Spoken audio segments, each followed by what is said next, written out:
여러분, 지난주 말씀은요, 바리새인들과 서기관들이 예수님이 미쳤다 하면서 예수님을 공격을 했는데 어떤 내용이었냐면 예수님께서 바알세불이라는 귀신의 왕의 힘을 빌려서 귀신을 쫓는다고 공격을 한 겁니다. 이에 대해서 예수님께서 그들에게 뭐라고 말씀하시냐면 귀신이 자기 편인 귀신을 쫓는다? 이거는 이치에 맞지 않는다는 겁니다. 그러면서 궁극적으로 예수님께서 하신 말씀은 예수님께서는 바알세불 귀신의 왕의 힘을 빌려서 귀신을 쫓는 게 아니라 하나님의 크신 성령의 권능으로 귀신을 쫓는다. 왜? 하나님의 크신 성령의 권능이 바알세불의 능력보다 훨씬 강력하기 때문에 귀신을 쫓는다고 그렇게 말씀을 하셨어요. 자, 이것을 마태복음이나 누가복음에서 보면요, 뭐라고 또 예수님께서 추가적으로 말씀을 하시냐면 성령의 권능으로 귀신을 쫓는 것은 무엇을 의미하는가? 하나님 나라가 이미 이 땅에 시작됐고 도래하였음을 강조하신 겁니다. 그래서 마태복음 그 12장 28절에 제가 한번 읽어보겠습니다. 내가 하나님의 성령을 힘입어 귀신을 쫓아내는 것이면 하나님의 나라가 이미 너에게 임하였느니라 라고 기록하고 있습니다. 그러니까 예수님께서 궁극적으로 말씀하시는 것이 성령의 권능으로 귀신을 쫓았다면 하나님 나라가 너희에게 임했다 라고 말씀을 하시면서 궁극적으로 예수님이 강조하고자 하는 건 뭐냐? 예수님께서 하나님 나라의 메시아로 이 땅에 오셨음을 암시하고 있는 겁니다.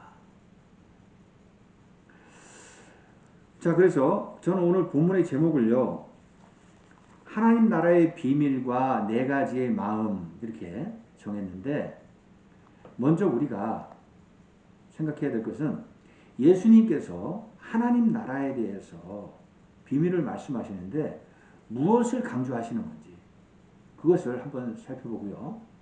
그리고 또 나아가서는 우리 그리스도인들이 하나님 나라를 이루어 가기 위해서는 과연 어떠한 신앙의 자세, 즉 마음의 상태로 하나님 앞에 나아가야 되는지 그거에 대해서 함께 생각해 보자는 겁니다.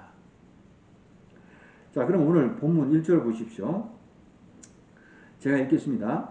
예수께서 다시 바닷가에서 가르치시니 큰 무리가 모여들거늘 예수께서 바다에 떠있는 배에 올라 앉으시고 온 무리는 바닷가 육지에 있더라. 지금 이 상황이 어떤 상황이냐면 방금 앞에서도 제가 말씀을 드렸듯이요. 예수님께서는 바리새인들과 서기관들과 논쟁을 하셨어요. 귀신을 쫓는 문제를 가지고 그 말씀을 끝내시고요. 그리고 이어서 거기 모여있는 무리들한테 뭐라고 말씀하셨냐면 하나님 나라에서의 진정한 가족은 누구인가? 그래서 영적인 가족의 개념에 대해서 설명을 하신 겁니다. 자, 그리고 나서 예수님이 지금 거기를 나오셔서 다시 바닷가로 가신 거예요. 이 바닷가는 어디죠? 갈릴리 바닷가입니다. 그럼 왜 바닷가로 나가셨다고요? 오늘 본문에서 말씀을 가르치시기 위해서. 그러니까 하나님 나라의 천국 복음을 가르치시기 위해서 또 바닷가로 나가셨어요. 근데 바닷가에 나갔는데 거기에 또 사람이 많이 몰린 겁니다. 그러니까 예수님 지금 어떻게 그 상황을 만드셨냐면 예수님이 그 바닷가에 되어져 있는 배에 올라타신 거예요. 그리고 배에 앉으셔서 육지를 향해서 바라보신 겁니다. 그 무리들은 어디 있는 겁니까? 육지에 있고요.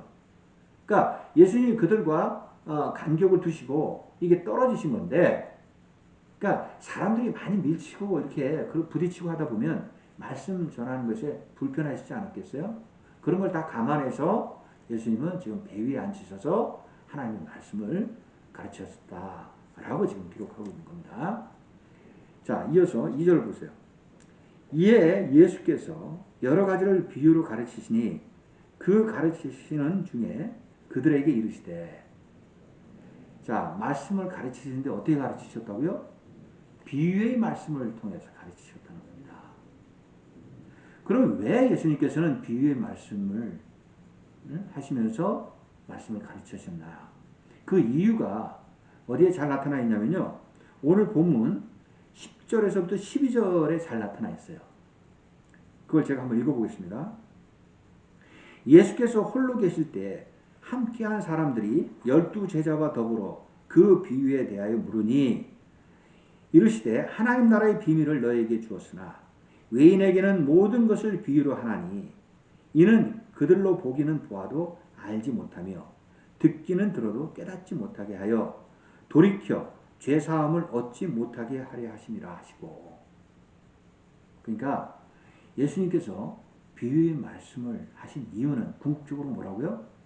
하나님 나라의 비밀을 알고 깨닫게 하기 위해서 그렇게 비유를 통해서 말씀을 하신 겁니다. 근데 여기 지금 본문에서 뭐라고 또 설명하고 있냐면요. 거기 모여있는 사람들, 그 무리들을요, 두 개의 그룹으로 나누셨어요, 지금. 한 그룹은 어떤 그룹이냐? 예수님이 홀로 계실 때 함께 한 자들, 그리고 12제자들. 즉, 그들은 어떤 사람들이냐면요. 예수님을 믿고 영접함으로써 구원을 받은 사람들이라고 생각하시면 돼요. 그런데 또 한 그룹은 뭐라고 표현하고 있습니까? 여기 보면 외인이라고 표현하고 있어요. 외인. 그러니까 외인은 누군가? 그들은 예수님을 거부하고요. 예수님을 영접하지 않은 자들. 그들을 상징적으로 지금 외인이라고 말씀하고 있는 겁니다. 근데 자, 하나님 나라의 비밀, 그 말씀을 이 비유를 통해서 말씀했는데 예수님을 영접하고 믿는 자들은요, 그들은 어떻게 했다고요? 그 말씀을 깨닫고 알고 이해했다는 거예요. 그런데 외인들 있지 않습니까? 하나님을 거부하고 예수님을 믿지 않는 자들은 그들한테는 하나님 나라의 비밀을 비유를 통해서 말씀을 했는데 결국은 그들이 어떻게 했다고요? 말씀을 보고 들었어도 알지 못하고 깨닫지 못했다 라고 말씀을 하고 있는 겁니다. 자, 그러다 보니까 어떻게 되는 겁니까? 그들은 하나님 앞에 나와서 회개하지도 않았어요. 그리고 죄사함을 얻지도 못했더라는 겁니다. 그러니까 궁극적으로 예수님께서 지금 이 말씀을 하시는 것은 예수님을 믿지 않는 자들, 그들은 하나님의 나라의 비밀을 알지 못했다는 건데 결국 예수님께서 그들이 깨닫지 못하도록 하셨다는 거예요. 그러니까 중요한 것은 예수님을 믿는 자냐 믿지 않느냐 그 사람들에 따라서 하나님 나라의 비밀을 알게 하고 깨닫게 하시고 그렇지 않은 자들에게는 깨닫지 못하도록 하셨다라고 지금 말씀을 하고 있는 겁니다. 그러면서 13절에 또 뭐라고 그러시냐면 또 이르시되 너희가 이 비유를 알지 못할진대 어떻게 모든 비유를 알겠느냐. 지금 오늘 지금 본문의 말씀의 비유, 이 말씀 비유는 뭐죠? 씨 뿌리는 자에 대한 비유입니다. 이 비유를 깨닫지 못하는 자는요, 앞으로 또 있을 여러 비유의 말씀도 깨닫지 못한다. 라고 지금 예수님이 말씀하세요. 그러니까 이 씨 뿌리는 자의 비유가 그만큼 중요한 것이다. 라고 지금 강조를 하시는 겁니다. 이해하시겠죠? 자, 그러면 이어서 3절을 보세요. 들으라 라고 시작합니다. 씨를 뿌리는 자가 뿌리러 나가서 자, 예수님께서 들으라. 지금 뭐라는 겁니까?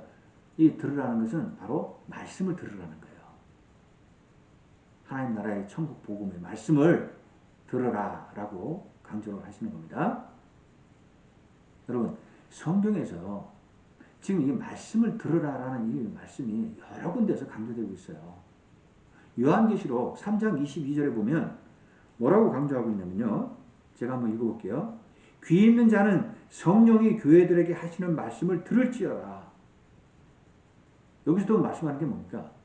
말씀을 듣는 게 중요한 거니까 말씀 듣는 것을 소홀히 하지 말라고 지금 강조하고 있는 겁니다. 그 다음에 로마서 10장 17절에서 사도 바울이 뭐라고 그러냐면요. 믿음은 들음에서 나며 들음은 예수 그리스도로 말미암느니라 라고 기록하고 있어요. 그러니까 우리 믿음의 출발이 어디서부터 시작된다고요? 말씀을 듣는 것에서부터 시작된다고 강조하면서 그 믿음의 중심에는 뭐가 있다? 예수 그리스도의 말씀이 함께한다 라는 것을 지금 강조하고 있는 겁니다. 그래서 지금 예수님께서도 말씀을 듣는 것이 중요하기 때문에 우리가 신앙생활 하는데 항상 말씀을 묵상하며 말씀과 함께하는 자가 되라고 지금 들으라 라고 강조하시는 거예요. 여러분 복음서에 보면 여러분 잘 아시는 마리아와 마르다의 이야기 있지 않습니까? 그러니까 누가복음에 보면 어떤 내용이냐면 예수님이 그들의 집을 찾아오셨어요. 그때 마리아는 예수님 앞에 나가서 말씀 듣는 것을 우선시했습니다. 근데 마르다는 어떻게 했죠? 예수님이 오시는 것을 보고 음식을 준비하면서 행동하고 나아갔어요. 그때 마르다가 예수님 앞에 나와서 뭐라고 불평하고 원망하냐면 나는 이렇게 바쁜데 지금 마리아는 예수님 앞에 앉아서 말씀을 듣는다라는 식으로 고자질을 했어요. 그때 예수님께서 그 마르다에게 다음과 같이 책망을 하셨습니다. 마리아가 말씀 듣는 것을 그대로 내버려둬라 라고 말씀하셨습니다. 그러니까 예수님께서 말씀 듣는 게 중요하다 라고 말씀을 하신 거예요. 여러분 따라서 우리 그리스도인들이 처음에 생각해야 될 게 항상 말씀을 듣는 자세가 필요하고요. 말씀을 듣고 말씀을 깨닫고 말씀을 지키며 순종하며 나아가는 게 우리가 신실한 그리스도인의 모습이라는 것을 다시 한번 강조드리고자 하는 거예요. 근데 오늘날 이단들 한번 보세요. 그들은 이 말씀을요 변질시키고 왜곡시켜서 결국은 우리를 무너뜨리려고 하는 거예요. 그래서 항상 그 말씀을 가지고 자기들이 합리적으로 어떻게 자기 것으로 만들어가지고 말씀으로 공격을 하는데 우리가 항상 말씀을 제대로 듣는 그런 자세가 필요하다는 겁니다. 말씀을 제대로 듣고 우리가 말씀 안에서 그리스도와 함께 할 때 이런 이단의 공격과 같은 것도 물리칠 수 있다는 거거든요. 따라서 제가 여기서 지금 강조드리라는 것은 우리가 말씀 안에서 항상 깨어있고 영적인 분별력을 가지고 신앙생활 해야 된다는 것을 다시 한번 말씀을 드립니다. 자, 이어서요. 9절을 보세요. 또 예수님께서 뭐라고 그러시냐면 들을 게 있는 자는 들어라. 다시 한번 더 강조하세요. 듣는 것이 또 중요하다라고 지금 리바이벌에서 지금 강조하고 계시더라고요. 자, 그러면 오늘 본문의 내용이 씨 뿌리는 자의 비유인데 그럼 이 씨가 무엇을 상징하는 겁니까? 14절에 보세요. 씨 뿌리는 자는 말씀을 뿌리는 것이다 라고 말씀하고 있지 않습니까? 그 씨는 곧 말씀이에요. 그러니까 씨를 뿌렸다는 것은 예수님께서 천국복음 하나님 나라의 말씀을 우리에게 전하고 가르치셨다는 겁니다. 그걸 상징하는 거예요. 그리고 씨 뿌리는 자는 궁극적으로 누구라고요? 예수 그리스도. 오늘 본문에서는 예수 그리스도를 말씀하고 있는 겁니다. 예수님이 농부로에 비유돼서 씨 뿌리는 자로 지금 말씀을 하고 계시다고요. 그래서 오늘 본문은 4절에서부터 8절의 내용이 중점적인 내용인데 이 내용을 살펴보면 여기서 지금 씨 뿌리는 자가 씨를 땅에 뿌렸는데 그 땅이 네 가지의 타입으로 구별된다는 거죠. 그래서 첫째는 어떤 땅? 길가에 있는 땅. 그 다음에 두 번째는 돌밭, 땅. 그 다음에 세 번째는 가시떨기가 심겨진 땅. 네 번째는 좋은 땅. 이렇게 네 가지로 지금 설명을 하고 있습니다. 우리가 그걸 하나하나 구체적으로 알아볼 텐데, 자, 먼저 우리가 말씀을 깊이 있게 해석하기 전에 이스라엘의 농사법에 대해서 먼저 좀 이해를 해야 돼요. 이스라엘의 농사법은요, 우리나라 농사법하고는 다르다는 겁니다. 우리나라는 어떻게 합니까? 농사 지을 때 땅을 먼저 갈고 씨를 뿌리죠. 근데 이스라엘은요, 씨를 뿌리고 나서 땅을 갈아엎는 거예요. 그게 다른 겁니다. 왜 그러냐면요, 우리나라는 땅이 순수한 흙으로 이루어진 경우가 많잖아요. 근데 이스라엘은 그는 흙이 이렇게 순수하게 이루어진 땅이 그렇게 별로 없어요. 다 어떻게? 돌로 이루어진 석회암 뭐 이런 어떤 돌밭이 많다는 거죠. 그러니까 일단 농부가 이스라엘 농부는 씨를 먼저 뿌리는 거예요. 그리고 땅을 일구면서 갈면서 그 땅이 어떤 땅인지를 확인한다는 겁니다. 그게 다르다는 거예요. 그래서 오늘 본문을 이해하실 때 그걸 여러분들이 참작하셔야 된다는 겁니다. 아, 씨가 먼저 뿌려지는구나, 땅에. 근데 그 땅이 좋은 땅인지 나쁜 땅인지는 모르고 뿌리는 거구나. 그리고 나서 농부가 그 땅을 갈 때, 아, 이게 좋은 땅인지, 이게 돌밭인지, 이게 가시떨기 밭인지, 이걸 확인할 수 있다는 겁니다. 즉, 여기서 씨를 뿌린다는 상징적인 의미는 뭐라고 그랬죠? 예수 그리스도, 예수님께서 복음의 말씀을 가르치고 전하셨다. 그걸 우리가 상징적으로 먼저 이해하고 있어야 된다는 겁니다. 자, 먼저 그럼 첫 번째, 길가의 땅에 대해서 우리가 알아보겠습니다. 4절 보세요. 뿌릴새 덜어는 길가에 떨어지며 새들이 와서 먹어버렸다. 자, 지금 땅을 씨앗을 뿌렸어요. 근데 농부가 땅을 갈다 보니까 그 땅이 어떤 땅이었다? 길가의 땅이었다는 겁니다. 여러분, 길가의 땅은 사람들이 오고 갔기 때문에 어떻다는 겁니까? 단단하고 굳어져 있는 땅이에요. 그러니까 씨앗이 뿌려져도 땅 밑으로 뿌리를 내리지 못하는 그런 땅인 거예요. 그래서 그 씨앗이 어떻게 됐다는 겁니까? 새가 와서 먹어버렸다는 겁니다. 자, 이거의 그 구체적인 의미는 뭘 말하는가? 오늘 본문에 15절 보세요. 뭐라고 지금 설명을 하고 있냐면, 말씀이 길가에 뿌려졌다는 것은 이들을 가리킴이니 곧 말씀을 들었을 때 사탄이 즉시 와서 그들에게 뿌려진 말씀을 빼앗는 것이요. 자, 말씀이 예수님으로부터 우리에게 전해졌어요. 자, 말씀을 들었어요. 근데 그 말씀이 어떻게 됩니까? 잘 들리지가 않는 거예요. 우리가 귀가 있어도 말씀이 잘 들리지 않아요. 말씀을 이해할 수 없어요. 깨달을 수가 없어요. 왜? 우리의 마음이 단단하고 굳어져 있기 때문에. 자, 그러면 누가 그럼 이렇게 말씀을 듣는 걸 방해하느냐? 사탄 마귀가 영적인 방해를 한다는 겁니다. 예수님의 말씀이 선포될 때 사탄 마귀가 우리가 말씀 듣는 것을 제대로 듣지 못하게 하고 이해하지 못하게끔 우리가 말씀을 받아들이지 못하게 한다는 거예요. 그 결국은 이건 뭘 상징하는 겁니까? 말씀을 제대로 듣지 못하게 되면 우리 믿음이 자랄 수가 없어요. 믿음이 우리 마음밭에서 뿌리를 내리지 못해요. 그러면 결국 우리 신앙생활은 항상 제자리를 맴돈다는 겁니다. 성장을 하지 못해요. 그러니까 결국 어떤 상황이 나타나냐면 우리의 삶이 항상 신앙생활에도 그 자리에 그대로 머물러 있고 변화가 되지가 않는다는 겁니다. 여러분, 그런 경우가 많지 않아요? 저도 예전에 정말 말씀 듣는 게 전혀 들리지 않아서 매일 예배 시간에 졸리고 자고 그런 경우가 너무나 많았다는 겁니다. 그러면 이건 우리가 심각하게 생각을 해봐야 돼요. 사탄 마귀가 영적으로 계속 우리를 공격하거든요.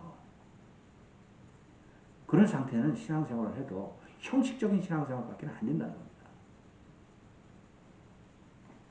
믿음이 자랄 수가 없어요. 다음에요. 두 번째 경우는 어떤 경우냐. 자, 5절을 보세요. 이것은 돌밭을 상징하고 있는데요. 자, 더러는 흙이 얕은 돌밭에 떨어짐에 흙이 깊지 아니하므로 곧 싹이 나오나 해가 돋음에 타서 뿌리가 없으므로 말랐고. 자, 이번에는 씨가 뿌려졌는데 나중에 확인해 보니까 어디라고요? 돌밭에 뿌려진 겁니다. 이게 돌밭이라고 그러면 밑에는 돌로 암석으로 되어 있고 위에 약간의 흙이 있는 그런 땅이에요. 그러다 보면 씨가 뿌려졌을 때 싹이 조금은 나요. 근데 뿌리는 내리지 못하는 거예요. 돌 때문에. 그러다 보면 햇빛이 내리쬐면 어떻게 됩니까? 그 싹이 말라 비틀어서 죽어버려요. 그걸 지금 이야기하면서 해가 돋은 후에 타서 뿌리가 없어져서 말랐다라고 이야기를 합니다. 자, 이거는 그럼 구체적으로 어떤 의미냐? 16절과 17절 보세요. 뭐라고 이야기하냐면 또 이와 같이 돌밭에 뿌려졌다는 것은 이들을 가리킴이니 곧 말씀을 들을 때 즉시 기쁨으로 받으나 그 속에 뿌리가 없어 잠깐 견디다가 말씀으로 인하여 환난이나 박해가 일어나는 때에는 곧 넘어지는 자요라고 말씀하고 있습니다. 그러니까 예수님이 복음의 말씀을 전했잖아요. 처음에는 그 말씀을 들었을 때 알고 깨닫는 부분이 있어요. 그 마음으로 이해를 해요. 그리고 받아들여요. 그러면서 자기 마음에 기쁨이 넘치는 거예요. 그 신앙생활도 열심히 하고 또 말씀과 기도로 나아가요. 그런데 어느 날 갑자기 그에게 환난과 고난이 찾아오고 시험이 들게 되면 말씀과 멀어지고 하나님과 멀어지면서 결국 어떻게 됩니까? 하나님을 떠나게 되는 경우가 나타난다는 겁니다. 그리고 하나님을 원망하고 불평하면서 세상 사람들과 구별이 안 돼요. 세상의 죄악 속에서 살아가는 그러한 모습으로 변하게 된다는 겁니다. 이게 바로 돌밭과 같은 마음의 씨앗이 뿌려졌을 때를 상징하는 말씀이에요. 그럼 우리는 어떻게 해야 돼요? 이럴 때는 이 마음속에 있는 돌 같은 것들을 걷어내야 된다고요. 그 걷어내기 위한 노력이 또 우리한테도 필요하다고요. 그걸 강조하고 있는 겁니다, 지금. 자, 그 다음에 세 번째 경우는, 이건 가시떨기 땅에 떨어졌을 때를 이야기하는데요. 7절을 보십시오. 더러는 가시떨기에 떨어짐에 가시가 자라 기운을 막음으로 결실하지 못하였고. 자, 씨가 어디에 떨어졌냐?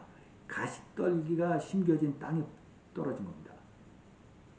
그러면 가시떨기하고 이 씨앗하고 함께 자라야 되는데 가시떨기가 이미 자라고 있었어요. 그러니까 이 씨에 가야 될 영양분이 다 가시떨기에 뺏기다 보면 결국은 씨가 뿌리를 내리지 못하고 성장을 어느 정도 하다가 멈춰버린다는 겁니다. 이런 경우는. 더 이상 자라지 않는 거예요. 그러니까 뭐가 없다고요? 결실이 없는 거예요. 열매를 맺지 못하는 겁니다. 자, 그런 땅이에요. 이거에 대해서 어떻게 설명하고 있느냐, 그 의미를. 자, 18절, 19절을 보세요. 또 어떤 이는 가시떨기에 뿌려진 자니 이들은 말씀을 듣기는 하되 세상의 염려와 재물의 유혹과 기타 욕심이 들어와 말씀을 막아 결실하지 못하게 되는 자요. 자, 예수님의 말씀이 전해졌어요. 말씀을 듣고 받아들여요. 그리고 말씀에 대한 이해도 있고 말씀을 깨달아요. 뿌리를 어느 정도 내려요. 그런데 어느 한순간에 정체되는 상황을 맞이하게 됩니다.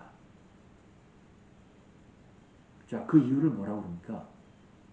세상에 근심, 염려, 걱정이 나타나기 시작해요.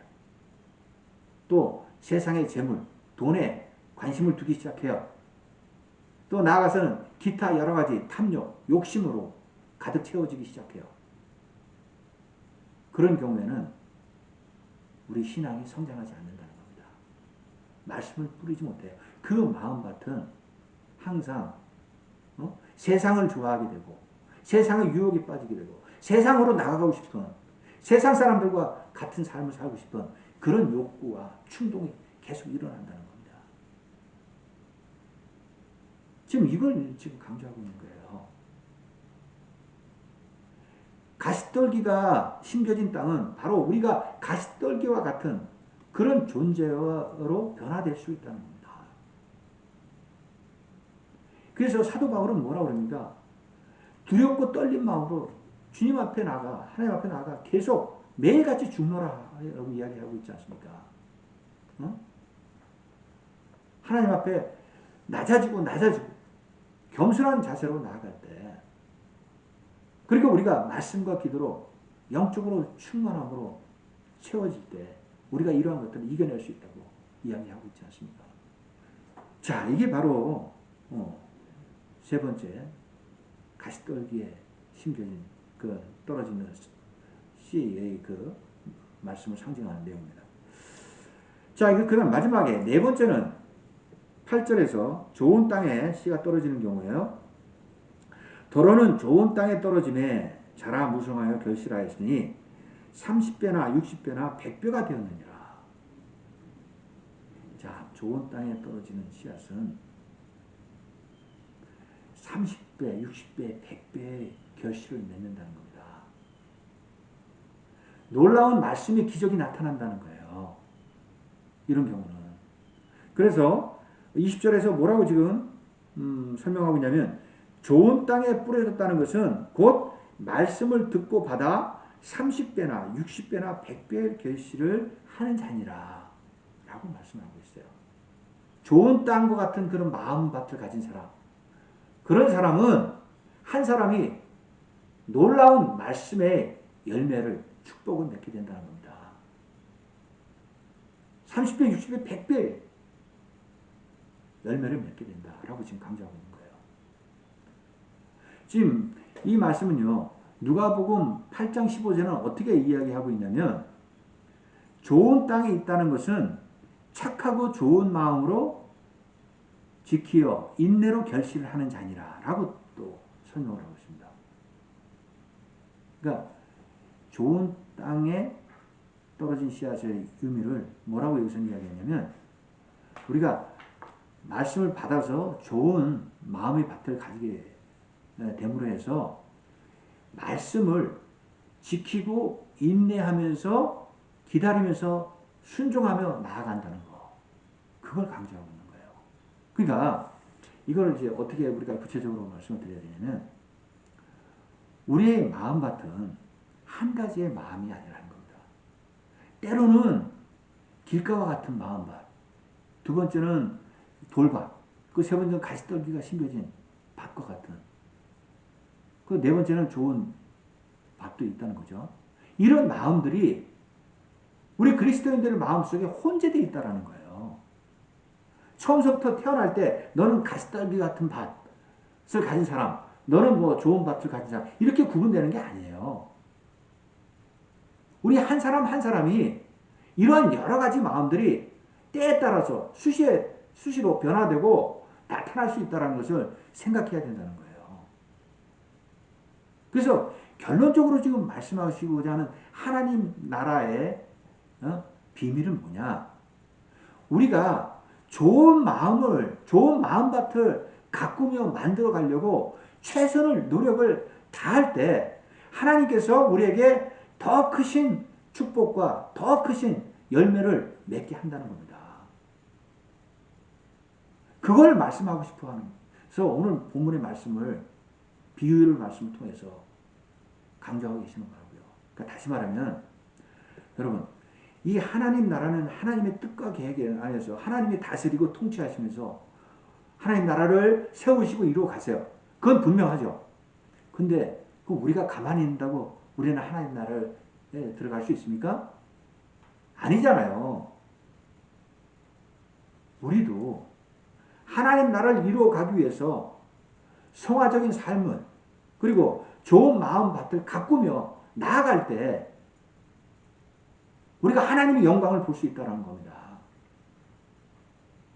그게 중요하다는 거예요. 오늘 말씀의 결론이 그겁니다. 이게 하나님 나라의 비밀의 열쇠고 키라는 겁니다. 사랑하는 여러분, 제가 얼마 전에 프리덤이라는 영화 칼럼을 썼는데요. 그 영화에 보면요, 누가 나오냐면 존 뉴턴이라는 사람이 나오는데, 이 사람은 그 나중에 선교사가 돼가지고 여러분 어메이징 그레이스 노래 아시죠? 그게 영국 민요입니다. 근데 그 가사를 쓰신 그분이에요. 근데 이분이 처음부터 선교사가 아니었어요. 그러니까 이분이 젊었을 때 무슨 일을 했냐면, 그 영국 사람이에요. 그 아프리카 노예들을 노예선에 태워서 미국에다 데려다주고 그리고 돈을 버는 그런 사람이었다고요. 근데 어느 날 이 노예선이 대서양 한복판을 가고 있는데 폭풍우와 광풍을 만난 겁니다. 그래서 배가 파산될 위기에 처한 거예요. 그래서 배에 탄 모든 사람들이 죽음의 공포와 두려움에서 떨고 있었어요. 캄캄한 바다에 광풍이 몰아치고 폭풍이 치니까 곧 배가 넘어질 그런 위기 상황이에요. 그때 그 배에 누가 타고 있었냐면 흑인이면서 노예를 관리하는 관리인이 타고 있었습니다. 오자스라는 사람인데 그가 조용히 하나님 앞에 나가서 무릎 꿇고 기도를 했어요. 그걸 이 뉴턴 선장이 본 겁니다. 그리고 그 뉴턴 선장도 자신의 죄를 회개하면서 하나님 앞에 같이 기도를 했어요. 그런데 얼마 후 잠시 후에요. 이 광풍, 폭풍우가 줄어들면서 배는 다시 순탄한 항해를 잠잠한 바다 위에서 하게 됩니다. 그리고 결국 이 배가 목적했던 그 사우스캐롤라이나 찰스턴 항구에 도착을 해요. 그런데 중요한 것은 이 오자스라는 신실한 크리스천 한 사람 때문에 그 배에 탄 하나님을 알지 못하던 무신론자, 하나님 믿지 않는 자들이 하나님을 알게 되고 하나님을 믿게 됐다는 놀라운 축복의 열매가 맺혔다는 것을 영화에서 이야기하고 있습니다. 그래서 이 존 뉴턴 선장도 영국 고국으로 돌아가서 선교사가 되어서 그가 죽을 때까지 하나님 나라의 사역을 했는데 여러 찬송가 작사도 하고요. 우리에게 알려진 찬송가가 많이 있습니다. 특히 이 어메이징 그레이스 가사를 그가 신앙의 어떤 체험으로 간증한 내용으로 썼던 겁니다. 그게 오늘 우리가 불렀던 305장이에요. 나 같은 죄인 살리신 주 은혜 놀라와 잃었던 생명 찾았고 광명을 얻었네. 나 같은 죄인 살리신, 그게 바로 어메이징 그레이스 그 찬양의 개상 찬양인데, 제가 왜 이 말씀을 드리냐면